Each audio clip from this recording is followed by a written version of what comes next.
Namaskar and welcome to the Gita Satsang. So let us start with the Prarthana. By the Guru's grace and the will of Sri Krishna, we have all assembled for this Gita Satsang. May we have their guidance to be able to learn and adopt the things which will help us to grow spiritually. Let us chant the shlokas.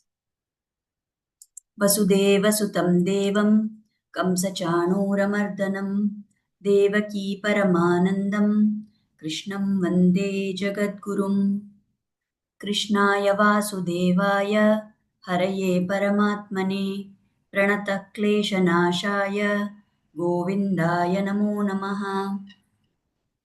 नमोऽस्तु ते व्यासविशालबुद्धे पुल्लारविन्दायतपत्रनेत्र येन त्वया भारततैलपूर्णः प्रज्वालितो ज्ञानमयप्रदीपः। रामानुजदया पात्रं ज्ञानवैराग्यभूषणं श्रीमद्वेङ्कटनाथार्यं वन्दे वेदान्तदेशिकं यो नित्यमच्युतपदाम्बुजयुग्मरुग्म व्यामोहतस्तदितराणि तृणाय मेने अस्मद्गुरोर्भगवतोऽस्य दयैकसिन्धोः रामानुजस्य चरणौ शरणं प्रपद्ये. So with prayers at the lotus feet of the Acharyas, let us go to our topic for today. We were in the 6th chapter. We had completed the 8th shloka. So now we are going to take up shloka number 9. Suhrin mitraryad dush udasina madhyastadveshya bandhushu sadhushvapi cha peshu samabuddhir vishishyate.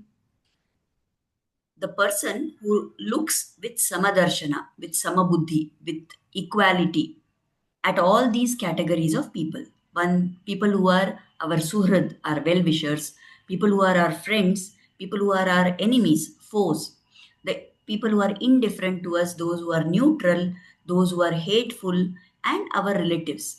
And even those who are sadhu or papi, righteous and unrighteous. Such a person who is able to look on all of these people with equality, such a person, he excels. He is the one who is most suited for the practice of yoga abhyasa. So here there are many different terms which the Lord is using to indicate different categories of people. So when he is saying suhrad means someone who is our well-wisher, irrespective of whether that person is elder to us, younger to us, our own age. If somebody is there who is wishing well for us, that person is called as suhrad. Then if there is somebody who is our own age and that person wishes well for us, then such a person is called as a mitra. Then there are some people who are wishing bad for us because of some cause. They have some enmity with us. So because of that, they wish bad for us. Those are called as ari. Then udasina are the people who are indifferent. They are not friendly also. They are not our enemies also. They are just indifferent to us. So they are not bothered by anything that we do. Those are called as udasina. Then there are madhyastha. Madhyastha are people who by their very nature, they are always maintaining a neutral stand. So they are not showing any enmity to us, nor they are showing any friendship to us, because it is their nature to always be neutral. Then there are some people who are very hateful, right from birth itself, without any reason also, they are having hatred for us. Those people are called as our dveshis. And then we have people who are called our bandhu. Who are these bandhu? They are the people who, without any reason, always they wish well for us. They have goodwill for us right from birth itself. So those are our relations. Of course, we find in today's times that whom we are calling as bandhu in words are often not having this kind of a feeling towards us. Rather, they behave as if they are dveshis. Many times that is seen. But it's okay. Whatever the actual meaning of the word bandhu is, people who are related to us and who have goodwill for us from birth itself. Then we have the people who are the righteous ones, who are devoted to practice of virtue. They are always on the path of sadhana. They are called as sadhu. And then there are those who are the papis. They are the people who, for whatever reason, all the time, they are always in the mode of doing bad to others. They are following the unrighteous path. So these are the people who are called as the papi. So these are the different categories of people whom Krishna is talking about in this shloka. So if you remember the previous shloka where we had stopped in the 8th shloka, Krishna was talking about people, that somebody who is having samadarshana of one type is capable of doing yoga. What was that samadarshana? The example that Krishna had given at that time, he said that someone who is able to look at mud, stone, and gold as the same and with the same value, that person is fit for doing yoga. Now, in this shloka, he's talking about another type of samadarshana. There, it was about being able to look at inanimate objects with the same viewpoint, not being attracted to any of those inanimate objects. Okay, maybe we think gold is more valuable than mud and stone, but still, even gold is belonging to the Achit category. It is inanimate, it has no jiva, it has no chaitanya. But now here Krishna is talking about another type of samadarshana, the ability to look with equality at actual human people who are able to think and feel and behave in different ways. So he says that all these categories of people are there. So if we look at this, there are three categories here overall. One is those who are well-wishers for us. So in that well-wisher for us category, we will put Suhrid, Mitra, Bandhu, right? And maybe the sadhus. Then we have the second category of people who are actively our enemies. They are having hatred for us or they are having ill will towards us. So there we will find the Ari, the Dveshi, and the Papi. And the third category is people who are not affected in any way, the Udasina and the Madhyastha. So all these categories of people who are there, if we are relating to them based on how they are relating to us, then it means that we are not yet having the ability to do yoga abhyasa. If we are having an equal way of looking at everybody, what should be the attitude in the mind of a yoga abhyasi? Lord is saying that we should think now these people who are our mitra, the bandhu, right? All these category of people, the suhrid and all of them, they are in our favor. Yes, they are wishing good for us, but are they able to contribute anything to our goal of Atma Sakshatkara? Are they able to do anything in our sadhana? No, there is nothing that they can do. Whatever has to be done by me as my effort, right? So, although they may be favorable to me, they are not contributing anything to my goal of Atma Sakshatkara. Similarly, what about the other category of people, those who are not in our favor? Are they able to do any harm to me when I set out on my goal? No. Just because they are my enemy, they are wishing bad for me. Nothing that they say or do can pull me away from my goal of Atma Sakshatkara. So, if we learn to look like this with equality on all these types of people, and what we should be able to see them, we should say, okay, they are all jivatmas, they are also jivas. That should be the only feeling in our head. We should not feel happy by somebody who is our mitra. We should not feel unhappy about somebody who is our dveshi. If we can have that quality, then it means that we are having samadarshana. Then it means that we are able to perceive all of them with an equal bhava. And that kind of an attitude, if we are able to have, if we have reached that stage, then only such a person who is in that stage is fit for this marga of dhyana, this marga of yoga abhyasa. So Krishna is telling that not only we should be able to look with equality on gold and other things without getting affected, we should also be able to look with equality on all people, irrespective of how they are behaving with respect to us. If we get that kind of a samadarshana, then we are fit to do yoga abhyasa. Now, we may think that this is so difficult. How will we do that? Is it possible for us to attain that attitude? It's very difficult. Even when we don't realize, even if we think we are very, progressed in our sadhana, or we think that, oh, we are, at some stage of attaining that samadarshana, very clearly it is obvious that we are not at that stage. We do get affected. When somebody praises us, we feel very happy. When somebody says bad things to us, then we feel very bad about that. We feel hurt by that, or we get angry on them. So it is very difficult for us to have Samadarshana. Correct. So if we are at that category, then does it mean that we should not do yoga abhyasa? So here, this debate is always there. There are one category of people who say that if there is something to be done on the sadhana marga, then we should do everything perfectly. We should either do it perfectly or we should not at all do it. That is one approach.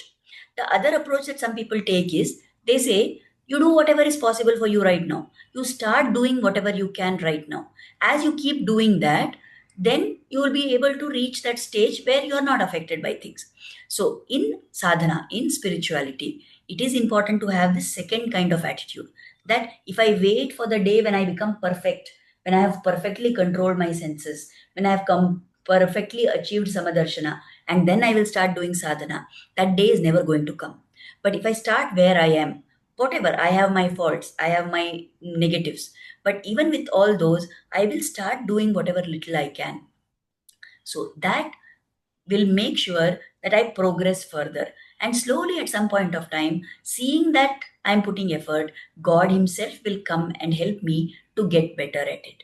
So there were two very famous disciples of Swami Ramanujacharya. One was Kuratalvan and the other is Mudaliyandan. So between these two Shishyas of Swami Ramanuja, there was this question, this debate that Kuratalvan says that we should give up everything. You should have vairagya for everything else in this world and you will reach God. But Mudaliyandan said that this is not easy for ordinary people to achieve. Can an ordinary person uh, develop vairagya so easily? Can he give up everything and only be attached to the Lord? It's not possible. So Mudaliyandan says that we should start the process of doing whatever it takes to reach towards God. As we keep doing and doing and doing, with His grace, He will be blessed. He will be pleased by our actions. And seeing our struggle, He will come and help us. He will make us slowly develop the mindset to give up everything else. So the starting point is in our hands. Where it ends, when it ends, is in the Lord's hands. So we must start putting in our efforts. But we should know what is the ideal. So here in this shloka, Krishna is telling the ideal that we should have. He says that we should be able to look with equality on all types of people around us. And then if we are able to do that, we are the right candidate for yoga abhyasa. So even if we are not yet at that stage, then we must keep making efforts to reach to that stage. Okay. So after this, we go to the 10th shloka. So, so in this, Krishna is going to talk now. You remember we said in the last satsang that from 10th shloka onwards, Krishna is going to tell about how one should practice dhyana. What are the steps, the practical tips to be taken to practice this yoga abhyasa?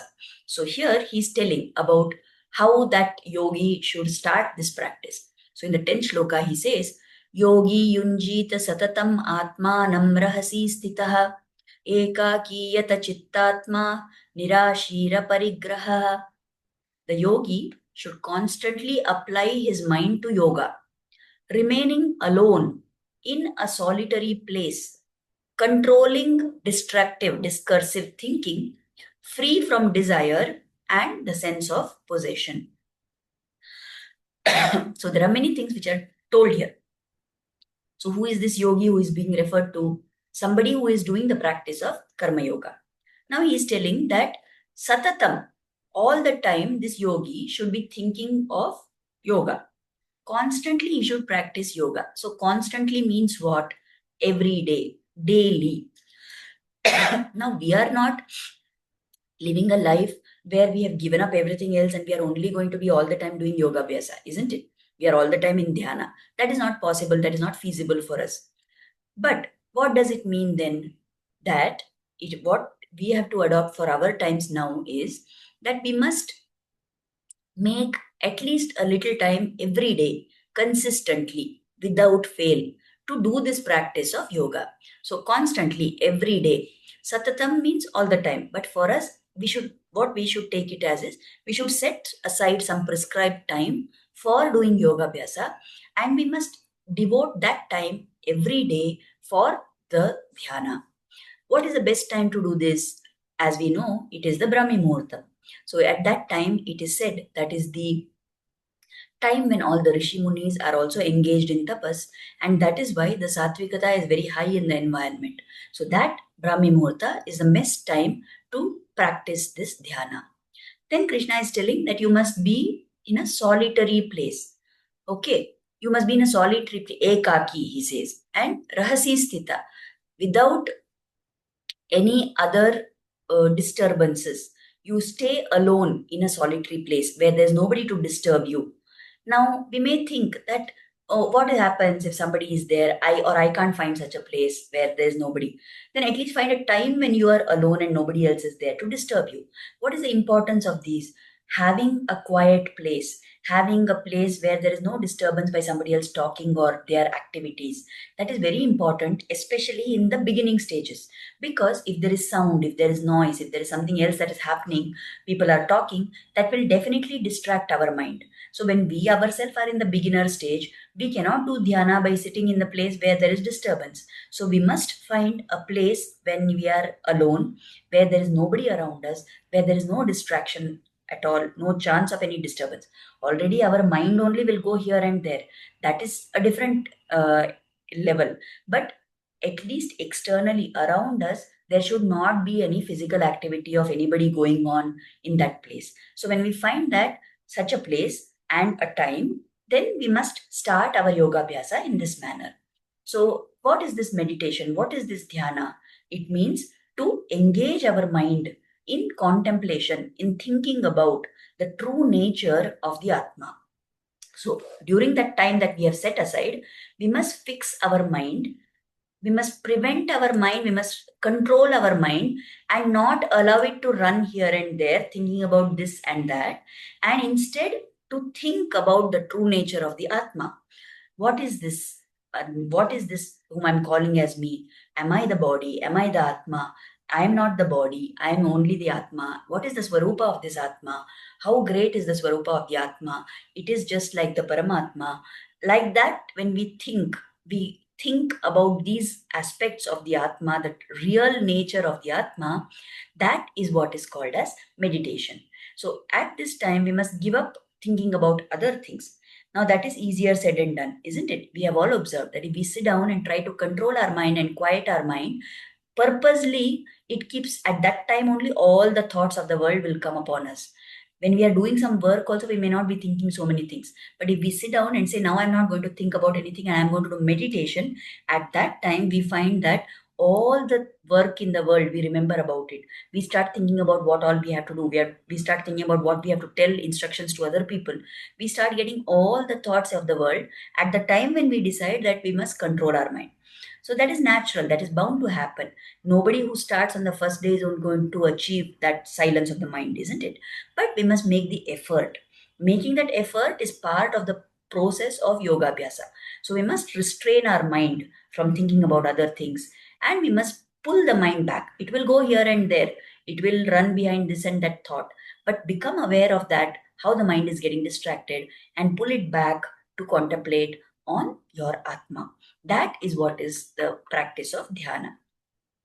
Now, there is another aspect here. So he says that this yogi is the person, this yogi should constantly apply his mind to yoga. He should remain alone. He should be in a solitary place. He should control all the distractive thinking.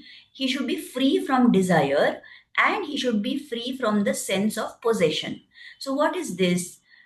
If we have lot of desires, I want this, I want that, I want to get this, I want to go there, I want to achieve this, with the more and more our desires in this world, the more and more our thoughts about achieving those desires. So if we start slowly reducing our desires, naturally the number of thoughts we have in our mind will also go down. If we give up unnecessary, unwanted activities, then the thoughts about those activities will start reducing. So, by giving up the desires, it is going to be easy for us to control our mind from running behind multiple things. Similarly, aparigraha, give up the desire to own things. Always, when we see something beautiful or we see something which we think will be useful, we have this strong desire to possess that, to own that. So, if there is something which I want and I don't have it, that desire to possess that object takes over my mind. So all the time my mind is thinking about how I can get that, isn't it? So if we slowly start cutting down our desires for enjoying things, if we start cutting down our desires to possess certain objects or some people, then that, because the desire has gone away, it will become easier to control our mind from going on all those paths. If there is nothing that you desire, then where is the question of having thoughts about those things, isn't it? So, like that, that is the path. We must reduce our desires, and we must reduce the desire to own different kinds of things. And when we start reducing these, naturally, it will become easier for us to control our mind, to restrain our mind from thinking about multiple things also. Like here the example is given. Whenever it rains, then that water of the rain falls all over the ground, it runs here and there, and then it is ultimately wasted. But suppose we are able to collect that water in a particular area, and then we have a proper channelized outlet for it. If we build a dam, then that flow of the water is channelized, and now that water can be directed towards the fields for the purpose of irrigation. So when it was just rainwater falling here and there, it definitely parched the, I mean, it definitely quenched the thirst of the ground, of the soil. But it was not, we couldn't use it for a long time, or we couldn't use it for another purpose. It just fell and it went into the ground and there was no use of it. But if we are able to construct a dam, and we are able to store that water, and we are able to make that water flow in a channelized way, then it becomes useful. So also our mind has a lot of energy, our mind has a lot of capability, and this mind keeps running here and there, everywhere, all the time. Where it is running? Behind objects, behind desires, behind the desire to possess those objects. So that mind which is running here and there and all, its energy is wasted. That is why we feel so tired. Many times we have noticed that, suppose, let us say we travel from one place to another place, and in that journey we have spent 3 hours. We have just sat in the bus or the train, and yet after those 3 hours, when we reach that place, we say, I'm tired. I got tired out by the journey. Was it that I was running and walking and going there? No, I was just sitting inside the bus or train, and that was taking me. So there was no physical activity at all. Then why did I get tired? In fact, I got a lot of rest because my body was sitting in one place. Yet, after I reach my destination, I feel that I have got tired by the journey. Why was that? Why does that happen? Because the tiredness is due to draining of the mental energy. When we are sitting quietly in a bus or train and traveling somewhere, our mind has all the time in the world to think of 101 things. We think of the past, we think of what is happening in the present, we worry about the future, we have our, you know, a whole mind cluttered up with so many thoughts. And when that mind is running behind so many thoughts and thinking this and that, all the energy of the mind is wasted. But if we are able to channel that mind, that mental energy, into yoga abhyasa, if we are able to channel that energy of the mind to contemplate on the atma, to focus on the atma, then that kind of a sadhana will conserve the energy of the mind, and that is what will take us further towards God. So, this is what we must understand as the important thing in this shloka, that we must constantly, that means every day, we must devote some time for the practice of yoga. We are having so many things to do in this world. We are spending all our time and energy on 101 different things in this world. But something which is so important to us, we've got this Manushya Janma with so much difficulty. We don't know what is going to happen to us in our next janma. So when we have this opportunity, we have got this jnana about adhyatma. We've got this ruchi, this interest in adhyatma. When we've got all these things and we've got the sources to learn from, what we need to do is we need to apply our mind every day, devote some time to yoga abhyasa. Just like we don't compromise on brushing our teeth, just as we don't compromise on having a bath every day, just as we don't compromise on breathing or on eating food to keep our body fit, like that, we must not compromise on the time that we give for dhyana, for some form of sadhana. So we must do that. How we must do that? Stay alone in a solitary place where there's no disturbance, control your mind, prevent it from running behind this and that, try and reduce your desires and give up the sense, the wanting to possess objects. When you do this, this is the correct way to pursue yoga abhyasa. That is what Krishna has told in this shloka. Now we will see the 11th shloka. In that, he's going to tell little more. Now he told already what is the time. Like you should be alone. You should have a place for yourself where nobody else is there. You should be silent. It should be silent. There should be no distractions. He has told so much. Now he's going to tell further about the actual way in which you should sit. On what should you sit. So in the 11th shloka, Krishna says, Shuchau deshe pratishtapya sthiramasanamaatmanah natyuchit shritam natinicham chailajina kushottaram. So he says, in a clean place, Shuchau deshe, in a very clean place, establish a firm seat. Keep ready a firm seat. And that seat, that asana on which you are sitting, should be neither too high nor too low. Keep such an asana. Then cover it first with darbe, that darbe hullu, that kusha grass. Then put a deer skin on top of it. And the topmost layer should be a silk cloth. Keep all these things. And on that, you have to sit. So he's specifying all these things. First, he told, if you look at what all he's telling, if we see the image, like if we think about somebody, some sadhu or rishi who is doing meditation, what do we remember? We remember that image of these, Rishi Munis doing dhyana. Where were they sitting? Either they were in the forest, or they were up in the mountains somewhere, or they were by the banks of a river, right? So all those places are such that they are solitary, there is no disturbance, and then they are very clean and they are very conducive for us to do our yoga abhyasa. So we should have a proper asana at all times. That asana should be firm. Why is he telling it should be firm? Because if it is soft, if you sit on the bed or if you sit on a pillow, what will happen is, because it is soft, it will not give support to your body and you will find pain emanating from the place where you are sitting. So you will not be able to sit for long and you will get diverted. So that is why you should have an asana which is firm so that there is no disturbance. There's nothing which comes in the way of your sitting for the prescribed amount of time. Like it's up to us whether we want to sit for 10 minutes or we want to sit for half an hour. It is good to start small. So whatever be the time that we have decided, we should start that and we should sit on an asana which is firm. Then he's telling the asana should not be too low, it should not be too high. Why is he telling this? 1 minute, please. He's telling it should not be too low nor it should be too high. Because suppose you sit very high, if your asana is very high, what may happen is there is always a fear that you will fall down. Or you may feel that, oh, I'm sitting somewhere too high up, and you may not be comfortable. But if the asana is on the ground, directly on the ground, then what happens? There is a chance that some insects may pass by, they may bite you. Or if it is too much close to the ground, then after some time you may lean back, isn't it? As you keep doing dhyana, you may start leaning, and then very soon you may find that laid down on the ground and gone off to sleep. So the asana should not be too low. It should not be too high also.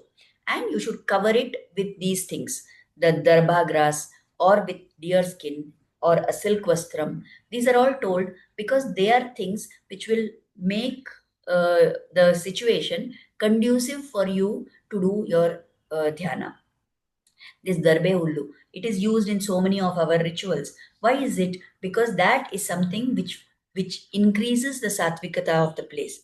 Similarly, the deer skin or any vastra which is made of silk, all these have the ability to draw in the divine vibrations. So that is why we should cover the asana with all these things so that we have the shuddhi of that place, so that we have a situation which is most positive for us to involve in our dhyana. So, keeping all these things in mind, we should start the practice of yoga abhyasa. As we said, let us not wait for us to get perfect mind control. Let us not wait for us to reach the stage where we are looking on everybody with equality. That will come when it has to come. Let us start where we are right now. I cannot concentrate for 10 minutes. I cannot do dhyana for 10 minutes. Let me start with just 2 minutes or just 5 minutes. For that much time, am I able to try and quieten down my mind? That should be our effort. Wherever we are, start at that level. If we say, I will start after I get perfect mind control, that day will never come. It is in the process of doing all this, in the process of struggling to do all this, that we will realize that actually we are not the doers. It is the Lord who is blessing us to do. So if we start doing with that bhava, when Lord sees us struggling, and as we call out to the Lord, saying that please bless me, please give me the ability to do this, then the Lord feels pity on us. That is all that our endeavor should be. We really cannot do anything to make the Lord happy except to say that I am yours. I have nothing of my own. I am akinchana. I have nothing in this world and I am completely surrendered to you. So you only have to give me the ability to do these things. When we do with that spirit, then it is possible for the Lord. He will come and He will definitely bless us. So let us understand this and start our practice of yoga in whatever way possible. What Krishna is telling to Arjuna, it is very much a message for us. So now that we've heard this message, let us try to practice it to the maximum in our life. So we have come to our end of our topic for today. Let us offer gratitude, Kritaknyata, at the lotus feet of Sri Krishna and Guru. They inspired us to start and join this satsang. Let us pray that their blessings and grace will be on us and that they will guide us to reach further and further in our sadhana. Thank you, everybody, for attending. We will take up the next shlokas in the next satsang. Namaskar.